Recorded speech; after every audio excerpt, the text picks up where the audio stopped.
his career year here? No, I mean, first, I think it's opportunity and a coach that really believes in this kid's ability and instill confidence within him and just built a winning culture. You can see this team really loves and enjoys being around each other.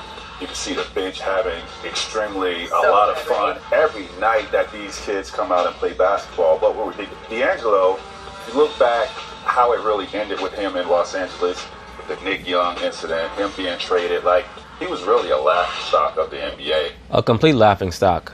To be honest with you, that's why I give him so much credit, because he's been able to rebuild or restore a lot of lost equity. Yeah, especially with that incident that happened with Nick Young. Bad teammate, just nobody wants to be around him what transpired. To be honest with you, I think that it was a practical joke that went way too far.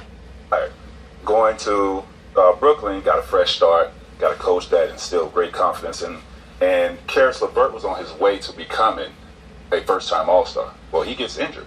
Who's going to take over? Well, this kid had the opportunity to step in that role. Especially in this era where the point guard is allowed to do so much. Basically, every point guard is given carte blanche to make whatever decision they want to make out there on the floor. If they want to involve their teammates, they can do so. If they want to pull up from 12 times in a game and take 25 total shots, they can do that as well. So D'Angelo Russell is playing the right position at the right time period in the NBA's history. And he flourished in it, and you could see it last night was phenomenal. Too many players cannot do that. Right? No. The man scored 27 points in a quarter. No, not at all.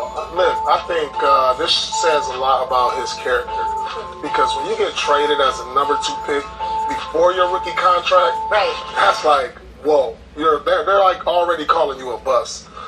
Or they want you to be a bust. I believe that the Lakers were trying to initiate a code red on D'Angelo Russell, hoping that he would lose his mind, that he would fold up and float his way out of the NBA. But he rebounded.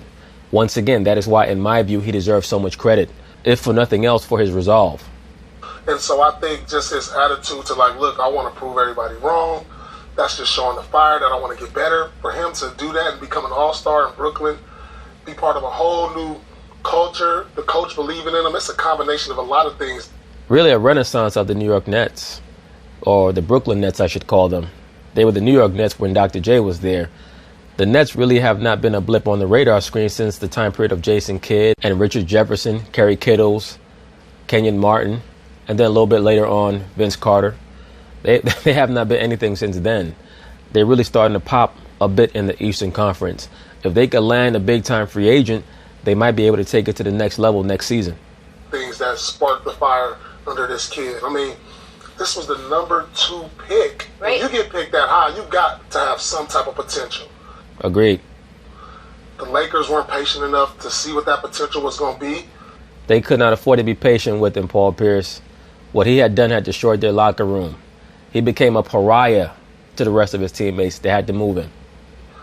Brooklyn took the trade. Like you said, it was kind of like a throw-in, but it didn't look like a throw-in to me. It looked like the main piece of the trade, and he just has that fire to prove everybody wrong. You can see it in his play. Yeah, I mean, what is it, his 4th year?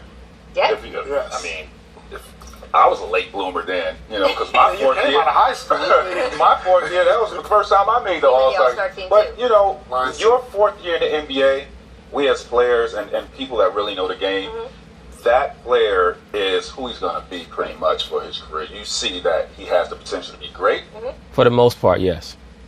Right? Or he has a tremendous upside, or he is. Pretty much know who he's going to be in your 4th year. Yeah. Right. That's the year we all say. To me, when you two, who are scorers at the level you guys are, watching his highlights and going, ooh, oh, like that always means something to me when I see how you guys react to different players. Well, you know what stands out about him? I mean, yeah, he can't score the ball, but he has that hit factor. Like, he has... Definitely, he's very clutch. I mean, we all know that one of his slogans is that he has ice in his veins, but he's proven thus far that he is a player that the opposing team has to scrutinize and has to concentrate on in big moments, because he will make that clutch shot. He has the ability. He's not afraid to close out games and take big shots. Yep. That also means that he's not afraid to fail. That's one of the reasons why he's been able to bounce back so well off of the debacle in LA. Yep, ice in his veins, remember? Sometimes it works, sometimes it doesn't work, but it's been working more for him there. I've seen a lot of people sort of be like, oh, the Lakers had to trade him to clear the cap space for LeBron. They had to trade him to clear the cap space if they wanted to sign LeBron and Paul George. And by the way, it wasn't him that cleared the cap space. It was the Mozgov contract, but they had to throw him in. They did not signing Let me Paul say this, George. and this could have been a possibility. If they kept this kid, you don't need a point guard, so you don't draft Lonzo Ball. Right, but Tracy, if they had kept D'Angelo Russell, they literally would have had to have traded everyone else on the team because no one else on the squad trusted him at all. It was not just a matter of how well he was playing. It was a matter of the culture that was in the locker room was extremely toxic. By all accounts, one side of the locker room were all his teammates and the other side of the locker room was just him. Then you have the potential to draft somebody like a Jason Tatum. Jason Tatum, who's shown himself thus far to be a nice player. People talk about Jason Tatum like he's Alex English or something. I mean, am I missing something? Maybe 3 years from now, I'll say, you know what, I was wrong about Jason Tatum, assuming that this society is still around in 3 years. But I just don't see it right now. I don't see the big deal.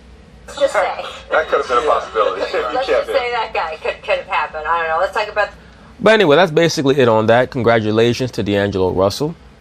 And once again, he's another example of someone who believed in himself, stuck with certain principles that were imbued upon him probably as a child, realized that he made a mistake, and understood that he had to bounce back. So peace.